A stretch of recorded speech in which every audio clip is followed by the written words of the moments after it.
এই যে আমার মামুর রান্না দেখেন, তিনি 3টা টুকরা গোস্ততে 2 মণ মশলা দিছে। এটা আমাদের আজকে ইফতারি, তো ইনি একলাই খাবে, আজকে ইফতারি করবে ইনশাআল্লাহ। আমরা তার জন্য দোয়া করবেন। আসলে তিনি না খেয়ে খেয়ে শুকে গেছে, তো আজকে বেশি করে খাওয়ানো হবে যাতে ভাইটা আমার খুব তাড়াতাড়ি মোটা হয়ে যায়।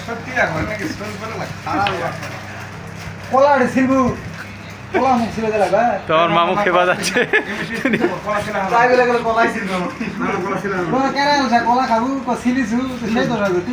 ওই তো বেডি সোলের লাগান হচ্ছে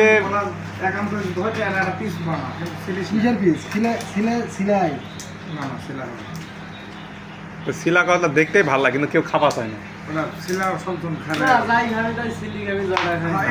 না ঠিক আছে,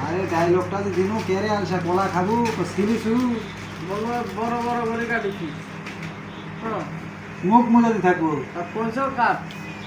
এই আনারস সারাম ধর্ম, এই আনারস সরষের তেল, লবণ, পত্তা, কাঁচা পত্তা দিয়ে নাকি ইফতার সময় কালার কি আছে, খাওয়ার জিনিসের কালার কি আসতে পারে? সারাদিন না খায় থাকে বা কি হ্যাঁ, মামুর মশলা পাকাচ্ছে দেখুন, তিনি এখন খাবার রেডি করতেছে।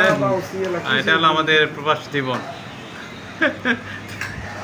মশলা দিতে দিতে মশলাই করে ফেলবি। যেমন আরেক মামু ঘাটি পাকাচ্ছে, তো তার ঘাটি শেষের দিকে দেখুন সেন্ট বাড়া গেছে, কেউ শুনতে পারেন, খুব খুব সুগন্ধ। সত্যি সত্যি করেন না মিঠাই।